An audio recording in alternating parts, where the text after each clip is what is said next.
আমাকে নর্মালাইজেশন মানে আমাকে যেটা করতে হবে, আমাদের যে লার্জের স্কিমাটা দেওয়া আছে, আমাদের যে বড় টেবিলটা দেওয়া আছে, সেটাকে আমাকে স্মল স্কিমাতে কি করতে হবে, রূপান্তর করতে হবে আমার। আচ্ছা, ডেটাবেস নর্মালাইজেশন।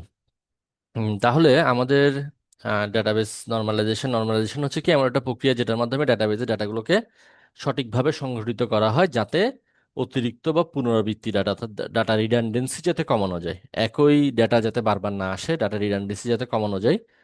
এবং এর ফলে আমাদের হচ্ছে যে ডাটা ইনকনসিস্টেন্সি যাতে না দেখা দেয়, এবং ডাটার ইন্টিগ্রিটি যাতে আমরা নিশ্চিত করতে পারি, সেই বিষয়টার জন্য আমাদেরকে নর্মালাইজেশন করতে হবে। নর্মালাইজেশনের ক্ষেত্রে আমরা যখন দেখা যায় যে আমাদের কেন করার প্রয়োজন হয়, যখন হচ্ছে যে আমরা বিভিন্ন ধরনের সমস্যার সম্মুখীন হচ্ছি, একই ধরনের ডাটাগুলো বা অনেকগুলো ডাটা যখন একটা টেবিলের মধ্যে আমরা স্টোর করছি, তখন হচ্ছে যে ওখানে বিভিন্ন ধরনের সমস্যা দেখা দেয়। যেমন হচ্ছে যে ডাটা রিডান্ডেন্সি, অর্থাৎ একই ডাটা বেশি দেখা যায়। তারপর হচ্ছে যে update anomaly, insertion anomaly, deletion anomaly, অর্থাৎ আমার আপডেট করতে সমস্যা হয়, ইনসার্শন করতে সমস্যা হয়, ডিলেশনের ক্ষেত্রেও কিছু সমস্যা হয়।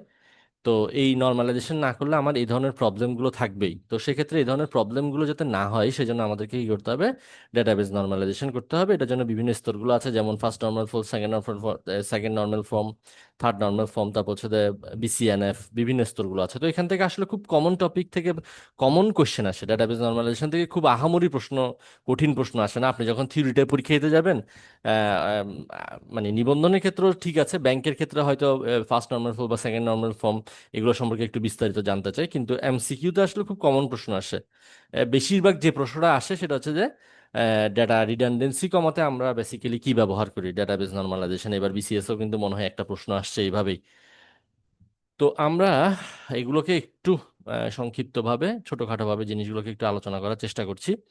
তাহলে আমাদের ডুপ্লিকেট ডাটা, আমাদের ডাটাবেসে যদি ডুপ্লিকেট ডাটা থাকে, তাহলে সেটা আমাদেরকে বিভিন্ন ধরনের প্রবলেমের সম্মুখীন করছে, তাই তো? তার মানে এই ডাটা রিডান্ডেন্সি তো আমি একেবারে পুরোপুরি মানে রিমুভ করতে পারবো না, বা এই ডুপ্লিকেট ডাটার পরিমাণটা তো আমরা একদম পুরোপুরি শূন্যের কোঠায় নিয়ে আসতে পারবো না। তবে নর্মালাইজেশনের মাধ্যমে আমরা এই ডাটা রিডান্ডেন্সিটা কমাইতে পারবো, ঠিক আছে? এবং আমরা খুব সুন্দর একটা পজিশনে নিয়ে আসতে পারবো আমাদের ডাটাবেসটাকে।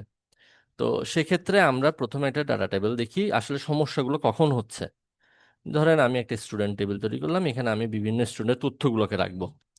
তো একটা স্টুডেন্ট টেবিলে কি কি অ্যাট্রিবিউট থাকতে পারে, সেটা হচ্ছে স্টুডেন্ট আইডি থাকতে পারে, ঠিক আছে? তারপর হচ্ছে স্টুডেন্ট নেম থাকতে পারে, তারপর হচ্ছে যে ক্রেডিটস থাকতে পারে, কত ক্রেডিটের সাবজেক্ট, তারপর হচ্ছে ডিপার্টমেন্ট নেম থাকতে পারে,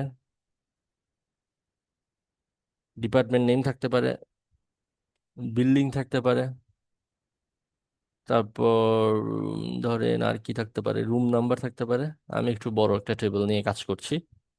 তো এখানে আমরা স্টুডেন্ট আইডি দিয়ে দিলাম, যেটা একটা, গত ক্লাসে কিন্তু আমরা এগুলো নিয়ে আলোচনা করেছি, প্রাইমারি কি, ফরেন কি, তারপর হচ্ছে ক্যান্ডিডেট কি, এগুলো নিয়ে আলোচনা করেছি। নর্মালাইজেশন বুঝতে হলে ক্যান্ডিডেট কির একটা ধারণা থাকা লাগবে, সেটা অলরেডি আমরা নিয়ে নিয়েছি। তো আমি বিভিন্ন স্টুডেন্ট নামগুলো দিচ্ছি। রাকিব, একটা টেবিল দিয়ে আমি সবগুলো জিনিস বোঝার চেষ্টা করব। তারপর মনে করেন জাকির, ট্র্যাক। তারপর হচ্ছে আচ্ছা, ধরেন আরো কিছু। তাহলে আমাদের সমস্যাটা কোথায় আমরা একটু বুঝি এবার। আমরা যখন অনেকগুলো ডাটা একটা টেবিলে স্টোর করতে চাইছি, তখন আমাদেরকে ডাটা রিডান্ডেন্সি দেখা দিচ্ছে, একই রকমের ডাটার পুনরাবৃত্তি দেখা যাচ্ছে। যেমন এই যে সিএসি, হুম, এই যে CSC department name, building B 1, room number 101, CSC department name, B 1 building 101। দেখেন ডাটা রিডান্ডেন্সি, ডুপ্লিকেট ডাটা। আমাদের যদি ডিপার্টমেন্ট নিয়ে আরেকটা আলাদা টেবিল থাকতো, তাহলে কিন্তু আমাদের এই সমস্যাটা হতো না। তো একটা কথা হচ্ছে যে ডুপ্লিকেট ডাটা থাকলে আসলে সমস্যাটা কোথায়? সমস্যাটা হচ্ছে বিভিন্ন ধরনের অ্যানামলি গুলো দেখা দেয়, আপডেট অ্যানামলি, তারপর হচ্ছে ইনসার্শন অ্যানামলি, ডিলেট অ্যানামলি। এগুলো হচ্ছে কি, সেটা আমরা একটু বুঝি। তারপর দেখেন এই যে ফ্যাশন ডিজাইনিং বি 2 201, এখানেও কিন্তু data duplicate data. Civil B 1 110, civil B 1 110, এখানেও কিন্তু কি ডাটা, ডুপ্লিকেট ডাটা, ঠিক আছে? তো এটার ফলে বেসিক্যালি কি কি সমস্যা হয়, যেটা আসলে আমি যেটা বলছিলাম, এক নাম্বার হচ্ছে ডাটা ইনকনসিস্টেন্সি। ডাটা ইনকনসিস্টেন্সি, এক এক জায়গায় এক এক ধরনের ডেটার দেখতে পাওয়া যায়। এছাড়া ইনসারশন ডিলিশন এবং আপডেট প্রবলেম সহ বিভিন্ন সমস্যা কিন্তু হতে পারে। নর্মালাইজেশন করলে এই রিডান্ডেন্সিটা রিডিউস হয় বা কমে, কিন্তু পুরোপুরিভাবে রিমুভ হবে সেটা আমরা বলতে পারবো না। আমরা যখন কম সংখ্যক ডেটা নিয়ে কাজ করছি তখন আসলে খুব বেশি সমস্যা হয় না, কিন্তু আমরা যখন লার্জার স্কিমাতে যাচ্ছি, অর্থাৎ আমরা একটা টেবিলের মধ্যে অনেকগুলো ডাটা রাখছি, তখন কিন্তু এই ধরনের সমস্যাগুলো বেশি দেখা দেয়। যেমন আমি কি কি প্রবলেমের কথা এখানে বলেছি: update anomaly, insertion anomaly, deletion anomaly. Data রিডান্ডেন্সির ব্যাপারটা তো দেখালাম প্রথমে। তাহলে এখন হচ্ছে যে ইনসার্শন অ্যানামলি। ইনসার্শন অ্যানামলি মানে ধরেন আমি হচ্ছে যে একটা নতুন ডিপার্টমেন্টকে অ্যাড করব। হ্যাঁ, সেটা হচ্ছে কি, এমই, মেকানিক্যাল ইঞ্জিনিয়ারকে অ্যাড করব। মেকানিক্যাল ইঞ্জিনিয়ারিং ডিপার্টমেন্ট B1, এরপর হচ্ছে যে কত ধরেন 120। এই তিনটে ইনফরমেশন আমি ইনসার্ট করব। আমি কি করব? ইনসার্ট করব। এরকম একটা টাপেল আমরা অ্যাড করতে চাচ্ছি আর কি, আরেকটা রেকর্ড অ্যাড করতে চাচ্ছি। ঠিক আছে?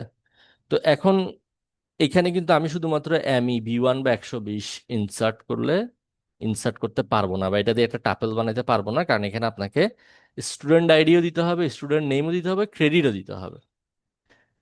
আমি সিচুয়েশনটা বোঝানোর চেষ্টা করি, দেখেন। সিচুয়েশনটা হচ্ছে কি, যেমন আপনার ধরেন মেকানিক্যাল ডিপার্টমেন্ট আছে, সেখানে কোনো স্টুডেন্ট এখনো এনরোল করে নাই। ধরেন কোনো একটা স্টুডেন্ট এখনো এনরোল করে নাই, তাহলে তাই বলে কি আমি মেকানিক্যাল ডিপার্টমেন্টটাকে রাখতে পারবো না? একই টেবিলে যখন আমি ডাটাগুলোকে স্টোর করছি, তখন আপনি ইনসার্ট করতে হলে স্টুডেন্ট আইডিকে তো নাল রাখতে পারবেন না, আপনাকে অবশ্যই স্টুডেন্ট আইডি দিতে হবে। কিন্তু আপনার মেকানিক্যাল ইঞ্জিনিয়ারিং ডিপার্টমেন্টে এখনো কোনো স্টুডেন্ট এনরোল করে নাই, তাহলে সেক্ষেত্রে কিন্তু আপনি এই রেকর্ডটাকে কিন্তু ইনসার্ট করতে পারছেন না। একটা প্রবলেম ফেস করছেন, যেটাকে বলছে ইনসার্শন অ্যানামলি। যেটাকে বলছে ইনসার্শন অ্যানামলি। কারণ আপনাকে এই তিনটা তথ্য ইনসার্ট করতে গেলে স্টুডেন্ট আইডি, স্টুডেন্ট নেম এবং ক্রেডিটসও ইনসার্ট করতে হচ্ছে। তাহলে এটা হচ্ছে যে ইনসার্শন অ্যানামলি। তাহলে আমরা এখন কি করছি? এখন কি করছি? আচ্ছা, এরপর আসেন আপডেট অ্যানামলি। আপডেট অ্যানামলিটা কি? আমি ধরেন CSE B1 101, আমি এখানে এইটাকে চেঞ্জ করব, বিল্ডিংটাকে চেঞ্জ করব, রুম নাম্বারটাকে চেঞ্জ করব। বিল্ডিংটাকে আমি চেঞ্জ করে নিলাম B3, দিলাম B3, এটাকে দিলাম 201 B3-র বিল্ডিং এর 201। এটাকে আমরা আপডেট করেছি। এখন ধরেন এখানেরটাকে আপডেট করেছি, এখানে আপডেট করেছি, তাহলে সিসি রেস্টুরেন্ট কি দুইজন আছে? অনেকজন আছে না? তো নিচে দেখেন আরো একজন সিসি রেস্টুরেন্ট আছে, আরো একজন সিসি রেস্টুরেন্ট আছে, কিন্তু তারটা আমি কি করি নাই? আপডেট করিনি। কারণ আমি তো এটা ম্যানুয়ালি আপডেট করছি, আমাকে সবগুলো কি করতে হচ্ছে? আপডেট করতে হচ্ছে। তাহলে সেক্ষেত্রে হচ্ছে যে আমি দুইটা আপডেট করলাম না, একটা আপডেট, দুইটা আপডেট করলাম, একটাকে আপডেট করলাম না। ধরেন 50টার মধ্যে 49টাকে আপডেট করলাম, একটাকে আপডেট করলাম না। তখন আমি যখন এটার এই তথ্যটাকে সার্চ করব সিসি ডিপার্টমেন্ট দিয়ে, তখন তো হচ্ছে যে ডাটা ইনকনসিস্টেন্সি দেখা দিবে, কারণ এখানে এক ধরনের তথ্য, এখানে এক ধরনের তথ্য। তাহলে এইটাকে বলা হচ্ছে যে আপডেশন অ্যানামলি। আমাদের আপডেট করতেও কি হচ্ছে? বিভিন্ন সমস্যার সম্মুখীন হতে হচ্ছে। এরপর ডিলেট অ্যানামলি। ডিলেট অ্যানামলি মানে কি? যখন আমি এই যে অঙ্কনকে ডিলিট করে দিচ্ছি, আমি যখন অঙ্কনকে ডিলিট করছি, তখন আমাকে পুরো টাপেলটা কি করতে হচ্ছে? ডিলিট করে দিতে হচ্ছে। বা ধরেন আমি আকাশকে যখন ডিলিট করছি, এটা দিয়ে একটু বুঝাই তাহলে আরো বুঝাইতে সহজ হয়। আকাশকে যখন ডিলিট করছি, তখন আপনি ইসি ডিপার্টমেন্টের শুধু একটা তথ্যই ছিল, আমাকে পুরো সবকিছু ডিলিট করে দিতে হচ্ছে। কিন্তু আমি চাচ্ছি যে কি, যে শুধু আকাশকে আমি ডিলিট করব, কিন্তু আমার ডিপার্টমেন্টের তথ্যগুলো থাকবে। কিন্তু এক্ষেত্রে তো সেটা সম্ভব না, কারণ আপনি আকাশকে ডিলিট করার সাথে সাথে আপনার credits, department name, building, room number সবকিছু চলে যাবে। তো ইসিতে তো আর কোনো ডিপার্টমেন্ট আর থাকলো না। স্টুডেন্ট ইনফরমেশনটা ডিলিট করতে চাচ্ছি, কিন্তু তাই বলে আমাকে পুরো ডিপার্টমেন্টের ইনফরমেশনটা কি করে দিতে হচ্ছে? ডিলিট করে দিতে হচ্ছে। তাহলে এটাকে বলা হচ্ছে যে ডিলেশন অ্যানামলি। এটাকে বলা হচ্ছে যে ডিলেশন অ্যানামলি। তাহলে এই যে আমরা এই ধরনের প্রবলেমগুলো যদি ফেস করতে না চাই, তাহলে আমাদেরকে কি করতে হবে? ডেটাবেস নর্মালাইজেশন করতে হবে। আমি এক্সাম্পল সহ জিনিসগুলোকে ক্লিয়ারলি বোঝানোর চেষ্টা করেছি। আমাকে কি করতে হবে? নর্মালাইজেশন করতে হবে। ঠিক আছে? তাহলে আসলে একটা প্রশ্ন এখান থেকে সবসময় করে যে ডাটা অ্যানামলি বলতে কি বোঝায়। আমরা কিন্তু এখানে অনেকগুলো জিনিস নিয়ে পড়ছি। ডাটা অ্যানামলি মানে হচ্ছে যে আমাদের যখন অনেকগুলো ডুপ্লিকেট ডাটা আছে এবং আমরা কোনো একটা জায়গায় ডাটাকে যদি আপডেট করি, মনে করেন আপডেট করে দিলাম কিন্তু অন্য একটা জায়গায় করলাম না, তখন আমরা কিভাবে ডিসিশন নিব যে কোন ডাটাটা কারেক্ট। আমার অনেকগুলো জায়গায় ডাটা আছে, সেখান থেকে আমি দুইটাকে আপডেট করলাম আর দুইটাকে করলাম না, তখন তো আমি ডিসিশন নিতে পারবো না কোন ডাটাটা কারেক্ট। এই প্রবলেমটাকে বলা হয় বেসিক্যালি ডাটা অ্যানামলি। ঠিক আছে, এমসিকিউর জন্য আমি মোটামুটি সবগুলোকে গুছাই দিলাম আর কি। ঠিক আছে, এখন এই সমস্যাটা আমি সমাধান করতে রূপান্তর পারি করতে কিভাবে। হবে। আমাকে আমার বড় টেবিলটাকে ভেঙে ছোট ছোট টেবিলে রূপান্তর করতে হবে। কিভাবে? এ ধরেন student ID, student name, credit, department name, এটা দিয়ে একটা টেবিল বানাইলাম। আবার ডিপার্টমেন্ট নেম, বিল্ডিং আর রুম নাম্বার, এটা দিয়ে একটা টেবিল বানালাম, কারণ দুইটার মধ্যে একটা কমন ফিল্ড থাকতে হবে। কারণ আমি সেই কমন ফিল্ডটা নিলাম হচ্ছে ডিপার্টমেন্ট নেম। দুইটার মধ্যে আমাকে যদি কানেকশন করাইতে হয় একটা কমন ফিল্ড লাগবে। তাহলে ডিপার্টমেন্ট দিয়ে যদি আমি কানেক্ট করাই তাহলে ডিপার্টমেন্টের জন্য একটা আলাদা আর স্টুডেন্টের জন্য একটা আলাদা, তখন কিন্তু আমাদের এই প্রবলেমগুলো সবগুলোই কিন্তু ম্যাক্সিমাম ক্ষেত্রে সমাধান হয়ে যাচ্ছে।